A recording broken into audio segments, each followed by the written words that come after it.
guys, and welcome to For the Love of Rescue, powered by, you know it, you're going to say it out loud with us, Woodrock Animal Rescue. And always so proud to say it. I'm Jax Martheze. Hi everybody, you're proud of yourself, you just said. Proud of Woodrock Animal I'm Rescue. Stella Meldau, I'm the co-founder of Woodrock Animal Rescue, and I absolutely am loving that everybody is feeding into YouTube and it's becoming, like, people are enjoying what we say.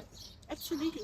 Got something to say. I was about to say we have lots to say, but I have a very important and special guest here today. Her name is Sarah, and she is super cool. She actually manages our adoptions team, but more importantly, she's head of puppy fosters. And guess what our topic is going to be today, Sarah? Fostering of puppies, as well as finding fosters for those kittens that come in from desperate situations. So fostering in general, but she manages all the pups. Absolutely. So before we actually go any further, I just want to explain that Woodrock Animal Rescue have two forms of fostering. The first fostering, of course, is puppy fostering. And we're going to go into detail on that in a second. But the other form of fostering that we've also got is more of our, I like to call it a hospice form of fostering, but I'm not always right in that term. It's the animals that need an extra, but it's older animals that have come in from really bad circumstances that aren't settling in the rescue environment, that need to be part of a family and have the touch. And sometimes it is medical care. Sometimes they need that extra medical attention and care. And Woodrock Animal Rescue, very proudly, Stella being the co-founder, and her and Nicholas are absolutely amazing when it comes to the health and well-being of every single one of our animals at Woodrock Animal Rescue. And they financially support all the fosterers with anything that they might need, from anything medical or anything in general, food, or anything that they need to ensure the well-being of our animals. Woodrock Animal Rescue, Stella and Nicholas are just absolutely remarkable with that. I have to tell you, a couple of years back, Woodrock Animal Rescue took over Ark Animals. We didn't have a fostering system. And I happened to put on the page, I think, that we needed a foster bottle feeder. And somebody popped up. And because of her good reputation from Ark Animal Rescue when she worked with Tracy, I snapped her up, but not just snapped her up, she eventually became a staff member permanently at Woodrock, managing that pillar, which is absolutely vital, which I myself was very bad at. To feed a puppy, I was drowning. I don't know about drowning them. You were doing your very best to save their lives. I think that you've got some competition here. I think I am the worst possible bottle feeder out, and I think Sarah will even attest to that. So let's start from the beginning. Say a mommy dog comes in. There are two different kinds of fostering, right? Yep. So the one is we do have mommy dog with her babies. Yep. And then the other is just babies that don't have a mom. Okay, obviously to have mummy dog in a home, a quiet, calmer environment, she does a lot better with her babies. Also the babies get handled, she gets handled, they grow up much more integrated into a home environment, hearing the washing machine, the tumble dryer, the hoover, the broom, all that sort of stuff. So mummy dogs are, if we can get them into homes, we'd love to do that. All they need is just a really quiet room to just have their babies and relax. With mommy dogs, I mean, I know that you've said you need a quiet space in a room, but surely you also need to watch out for certain things. I mean, obviously mommy dog needs interaction or whatever with the family or the other dogs. Do with the other dogs, not with the other dogs, number one. And number two is there anything, if I wanted to foster and I had the space to take in a mommy dog, is there anything like particular that I'd have to watch out from feeding, from if she's getting milk fever, or are there things like that, see? So with a mummy dog, she pretty much does everything for us as long as we look after her correctly. So she needs a proper mommy puppy food, which is supplied by Woodrock. She needs to just have a nice quiet environment. She will protect her baby, so that's why to have a separate room is usually better for her. As long as she's away from her baby, so popping out for a wee or a poo or something like that, she might integrate with the other dogs along the way, but she won't want those dogs in her room. So what qualifies a person as a puppy fosterer with a mommy? Because there's a difference. A person with for a mum, they need to be home majority of the time. So they don't have to be, they can work mornings only or something. Mommy dog does the majority of the work. You need to be able to feed her a decent meal. And just keep an eye on her. Her temperature is a big thing, a big giveaway. If she starts increasing her temperature, starts panting a lot and things, then we worry about something called milk fever, which is the puppy's drawing a lot of her calcium. and she doesn't have enough of it. That's quite easily remedied Can I ask before you- she gets there. I always imagined milk fever to be like very swollen breasts. And No, then that's the more temperature- mastitis. mastitis. When Okay, they're so then- panting a lot of things, and milk fever happens really fast. It only happens, I believe, from about 2 weeks on, once the baby's about 2 weeks old. And that's when obviously she either has a big litter, or she's malnourished herself, or she's not getting the decent food. Then obviously that's when you have the problem with milk fever. It's like I say, it's remedied with feeding her properly, giving her yogurt. I crush up eggshells and put it in the mommy dog's food. You have a supplement that you can put on, but again, you can't actually do too much calcium because then you bring in another problem. So bottom line is just to feed her properly, a mommy baby food, and we cook for all our foster babies. So, see, assuming that one of the puppies gets into trouble in the middle of the night, what do? Usually phone me first. They do. They usually phone me first, and then we usually rush them off to one of the all-night vets if needed. A lot of the time it isn't needed. I usually will get in my car and go to you, depending on what the situation is. But there's literally 24-hour support. I always say don't message me because I do sleep like the living dead, so rather pick up the phone and phone. But all my fosterers know that if they can't get hold of me, they have my husband's number, they have my daughter's number, they will get hold of somebody in the middle of the night to do something, and if I can't do it, then we're off to private all-night vets. I have to actually say, you know, I was fostering once a mommy dog with her baby, and I had no cooking clue about the bottle feeding, and I kid you not, Sarah arrived with her husband on my kitchen floor, and we were all trying. It was a whole learning lesson of how we do it and why we do it, and checking her temperature and showing that everything. So Sarah she's so dedicated to this. She means it. She'll get in her car at 3 in the morning and come and help you with those mommy dogs. But as well as that, I think there's a little bit more. I think you have to be engaging with the mommy dog. She's got to feel loved, she's got to feel safe, and she's got to feel secure. So yes, to have a room on the side and make sure that her puppies aren't accessible to all the other dogs, because obviously she needs to protect them, etc. But I think it's also just to create a relationship with her as well, so that she feels safe, she feels secure, and also if she does have a bit of a problem, that she will come and tell you, because she will come tell you, am I right? Yeah, And know exactly when there's an issue. absolutely. And you know, I mean, you've seen it before. Sometimes they just lie on their babies because they're just lying and their babies are stuck under them. But sometimes there is a baby that is not well. And remember that Mother Nature is amazing, and we rescue her. So we fight it all the time. I'm not denying it. But sometimes we need to accept that she's letting us know if she does want to lie on one of her babies all the time, particularly or whatever, we need to speak up and chat to Sarah and just try and gauge and see what the situation Sarah is. has in those cases removed puppies. And I know, I know that Sarah also sometimes, if it's a very large litter, and we've just had a mom that we've taken pups away from, we will split the litter, and Sarah's been successful with it, correct? Yeah, we've had a surrogate mum where she came in and we had a litter of 12, I think it was. And we She split wasn't it a large into, dog either. no, she was a medium size and she was malnourished, so she really battled. So we happened to have on the community groups and things, somebody said, I've got a mummy that's come in, she's got full of milk, but we can't find the babies. So we brought her in and very easily surrogated her with 6 of the babies from the mom that was battling. And it So- was really beautiful because I remember going in there and those babies were hers. Yeah, She saw no absolutely. difference, and blood didn't make a difference, blood, water, whatever, those were her babies. She treated them the same, she cleaned them and loved them. So Yeah. Sarah, now that we've spoken about mommies, is there anything else you'd like to tell people out there about fostering mommy dogs with babies? Any other tips or any other tricks? A lot of people steer away from it because they sort of think they've got their own dogs and then they're going to land up with mommy dog because all the babies get adopted and things. And I promise you, fostering a mommy dog with her babies is the easiest part of fostering. The other ones that we're going to chat about, I presume, are like the bottle babies. They're hard work.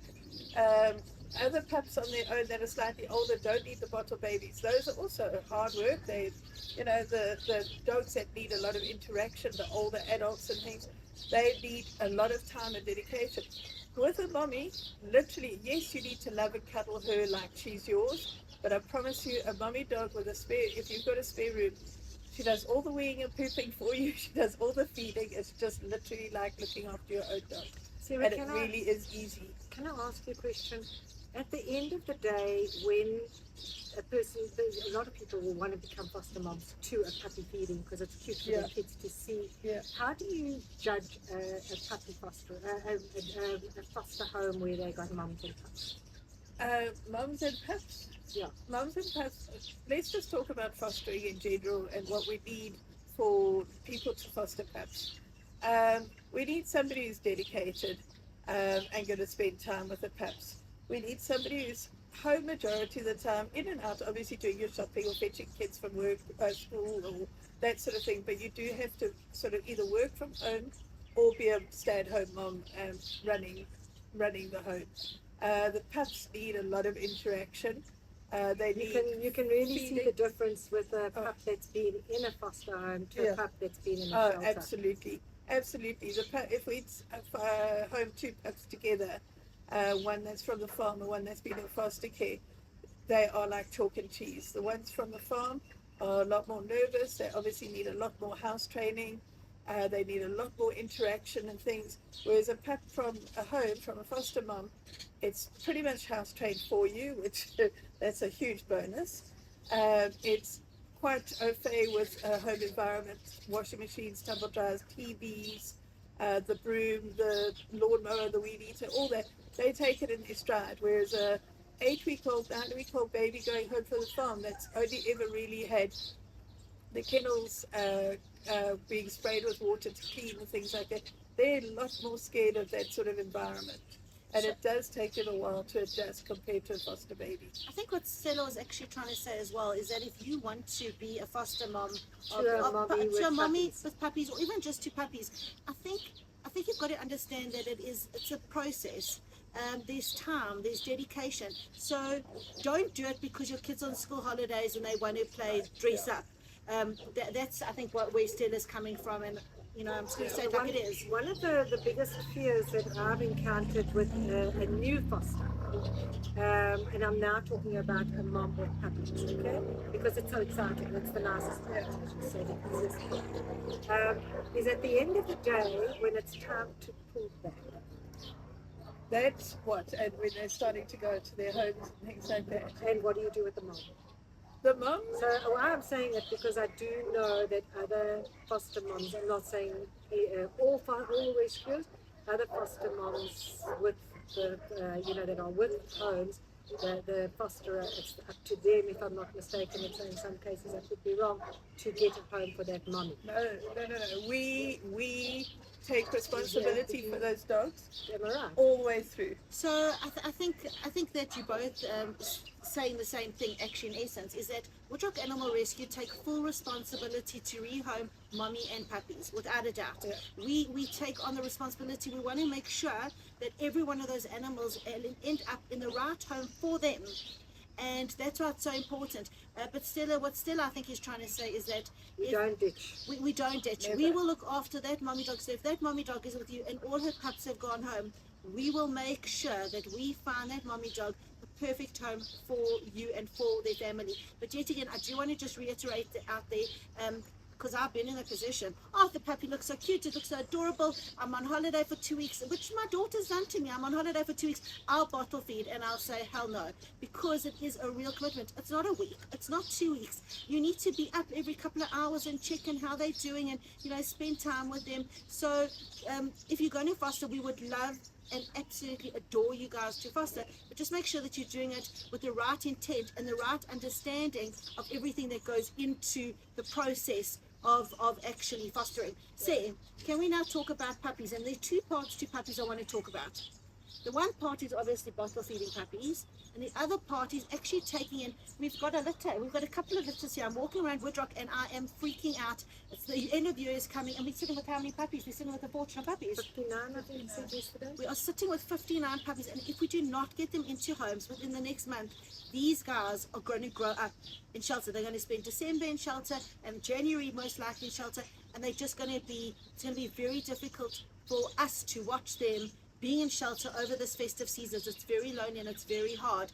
But the point being is that we've got some large breed pups, or puppies that are sitting here without moms. They've come in boxes. They've just been dumped, and they don't side of roads, and they don't have that X factor of being this tiny thing. And you're not bottle feeding, but they also need you, and they also need a home, and they also need love and attention. And I promise you, the gratitude that you actually see from them when you actually foster them is amazing. So let's start off with those pups, the larger pups that they are vaccinated, and that they are on solids and they don't even bottle feed. Let's start off with those pups. Okay, those are the pups that are usually sort of say 5 weeks to adoption, which hopefully when we adopting puppies out, they go home at about 8 to 9 weeks old. Those pups are a lot of fun for me. That's probably the nicest part. The bottle feeding is graft. It's a lot of work. It's a lot of worrying about them and things. The pups that are sort of 5, 6, 7 weeks old, they are fun.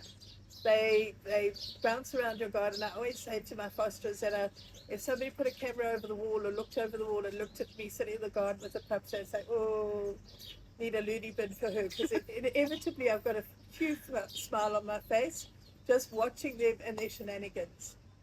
They are work. They poop and wee a lot. We have a puppy pen area that you put them in at night to sleep and things. Usually, hopefully, a bit of a fenced-off garden that is safe, away from swimming pools and anything like the driveway and things like that they can get into difficulty. But yeah, they are pretty easygoing. They need feeding 3 times a day, so that's why there needs to be somebody home. Usually, the adopter, they need that interaction of humans. It can be a mum from school, mum that's fetching kids from school, so again, in and out. But you have to be dedicated. The one thing that is tricky is the homing process. We have our pop-ups at our different venues, Rosebank, Four Ways, and here at the farm at Headups. And you need to be able to give up your time from, say, 10 till 2, Saturday and Sunday, until that puppy's adopted. That is our biggest drawback. It's a commitment, and that's why I said it. It is a commitment. Those are fun. Those, if your kids are on school holidays, are a joy to be with. But see, also I'd like to put our audience at ease and just say, we get in a litter of 12. We're not going to give you all 12 pups. No, 2, maybe 3. If I get a litter of 5, obviously I can't have one. There's lovely bonding amongst the foster moms. Well, There's a wonderful feeling at the foster pop-ups, where they all chatter and they're so dedicated. That's what I was going to say next. We have created such an incredible team of people of all walks of life. We've got sort of 30-year-old girls that work from home. We've got 50-year-old people that are just home-based. And we all get together as a big group. We often have wine time after puppy day and things. But at the puppy day, somebody will go out and get coffee milkshakes or pizzas, and we all sit there, we have a good natter. And it's actually a group of friends now that get together with their pups. So the pups are sort of secondary, they're jolling around and we're talking to people about them. But we actually love getting together and spending the time, the 4 or 5 hours in the morning. And we have a good catch up. So it's a great community. You've created a community. And I remember someone coming from out of town, from Cape Town or Durban, and they were also looking to find their people. And I remember them joining the group, and they really created a close-knit group of friends. So it's almost the follow-ups that I see constantly on the group of these dogs now, adults, laying around on the couches. And it's so nice because other adoptees are also on the group, and they're showing their sibling off on the page. I'm having a giggle here because it's almost like, when your kids are in nursery school and you're having your tea parties and the kids are playing. So it's very much like that. And then, everyone now has got their boast pictures. Oh, mine made a poop outside for the first time. Or look at this in a cute jersey because it's cold today. So it's quite it's a really warming, remarkable group. Right, so those are slightly older pups are non-bottle feeding. Now can we go on to the hardest part for me personally, the bottle feeding. The bottle feeding the babies. Found on the side of the road, no mother. Yeah, those ones, they are hard. I have a very dedicated group again, that there are some moms that just say, I can't do it, I won't do it, I don't want it. And that's fine. I have a group that can only do bottle babies because once they start jolling around, they can't take them to work with them. They can't, spend as much time in a closed environment with these little ones that are now finding their feet and running around. So I have a group of moms that just do bottle babies. And then they're a dedicated bunch because they're up through the night every sort of, I won't say 2 to 3 hours, that's what it's supposed to be, but we push them out a bit longer. And say every sort of 4 to 5. So if you feed at 11, you might get a good sleep until 5. And then those people are dedicated. They are mixing bottles, has to be the right temperature, otherwise they won't drink. It has to be the right time, otherwise they won't drink. They're difficult, they're not easy, but I don't know. I enjoy them. I think they are part of it's quite a triumph to get a whole litter through and into the sort of 6 weeks old and ready to go home sort of stage. They're a lot of work. I've been at Sarah once where we've gotten in, arrived at Woodrock, I kid you 11. not, has been like 11 pups. And everyone's trying to pull together and we're all trying to bottle feed here before we get into Sarah. And I've actually got a photo of a whole lot of us There are 7 sitting of us. Yeah. in a line and just kind of passing. And as you said, if the milk isn't warm enough, well, I'm not drinking. Go you warm know. that, bring that back. Absolutely. This one, poop that one. I'll put a bit of something sweet to get them, all enticed to do it. Because it's sausage like. But, usually what I do with the bottle babies is I will have them for the first 2 or 3 or 4 nights until I get She's them remarkable. into routine. Absolutely. I mean, I've had real children, and I used to find it a massive problem because you couldn't just lock them in the room. That 11 o'clock feed, killer. Oh, no, mine was at 3 in the morning. But Sarah is absolutely, and she comes to work the next day, and it's as if she doesn't even have that. They're under the desk with her, and I don't hear a word. No. So I will usually have them for the first 2 or 3 or 4, however long it takes to get them onto the bottle, drinking properly, get them into a routine, make sure they're fit and healthy, and then gladly I pass them on to somebody else who really wants to do it. But yet So- again, you hold their hand Oh, yeah. the entire time, and if you knew they're out there and you wanting to bottle feed babies, don't be scared of the process. Jump on board. Sarah will teach you how to do it step by step. Woodrock Animal Rescue will facilitate everything. We will give you the milk, we'll give you the blankets, we'll give you everything, and so we'll give you all the things Area, and the absolutely the tools, and Sarah of course will be your emotional support and teach you actually how to do it, and yeah, it is very, very rewarding. I mean, I remember trying to get them to suck, Sage to suck the ones, and by the time she started sucking, my hand was totally numb, and I thought to myself, you can do it. She is sucking, she's eating, and yeah, so, but it's remarkable, Sarah. We're very, very grateful that you run up this program. As you can see, everyone at Woodrock Animal Rescue is so passionate. We're passionate about the animals, and I'm very proud and honored to have Sarah part of our Woodrock team, and of course Absolutely. us I be love part it. of the I love it. If I could, I'd love to get every puppy into foster care. They just come in quicker than we can get them out. And we have a lot of people that sort of foster once off, realize that it's not quite for them. So that's why to get to know the entire process really is important. The moms that can't make it to pop up and things, those puppies do sit and they do become bigger and bigger in your home. So it really is a dedicated thing, but I promise you the end result is so worth it. So worth it. We create a WhatsApp team group once your baby start going home, and everybody's on there, all the new owners. You see your baby. I've got WhatsApp groups that go back 10 years where I'm still keeping in touch with the owners and seeing these dogs that are, I said it would be this big growing up, but it's now Labrador Right, size, or absolutely. things like that. It really, really is rewarding. We need people to do it. If I could get every pup out, I really would. So say if someone wants to adopt and get on the foster. Everybody needs to adopt, guys. Yeah. Every one of you that are watching this, you have to share and you have to adopt. But if you want to foster and participate in the fostering program or find out more, how can they get hold of you? Just drop me a WhatsApp. The number I'm sure will be placed in the bottom of this. Drop me a WhatsApp. I've got a whole screen that will be sent straight back to you. Quite a few questions on, are you home? Have you got a covered pool? Just tell me a bit about your lifestyle and things, other dogs, that sort of thing. And then I've got another whole screen that will explain it literally step by step by step. It's easiest to do it on WhatsApp because then you can send me videos of home. I can show you how to set up home with the fencing and things. If you're local and we're able to, another foster mom will come through and help you. We are, like I say, I've got a foster mom at the moment that choose to be a foster mom. It happened. My other foster moms are going in and helping her and feeding her babies for her, setting up her room so that it's easier and more conducive to looking after pups. And yeah, everybody, there's usually fosterers all over. I've got in Pretoria, I've got in Rand Park Ridge, I've got in Bedford View, I've got Kyalami. We've got people all over, and everybody's willing to help and share. So yeah, if you are willing, um, there's always, and if we can't do the pups, there are the adults. We haven't even gone there yet. If you're wanting to inquire, of course, we'll leave all details at the bottom for of WhatsApp numbers, but you can also just email us at admin@woodrockanimalrescue.co.za. It's been such fun. Or Say foster. thank you. Or foster@woodrockanimalrescue.co.za. It's been a fun session. It's been because it's mommy and babies. Absolutely, And it's and life and it's living. Absolutely, and it's the impact that you're making. You're the beginning start to show them that people are kind and it is a good world. So from me, Jax, Martheze, Me, Stella, Meldau.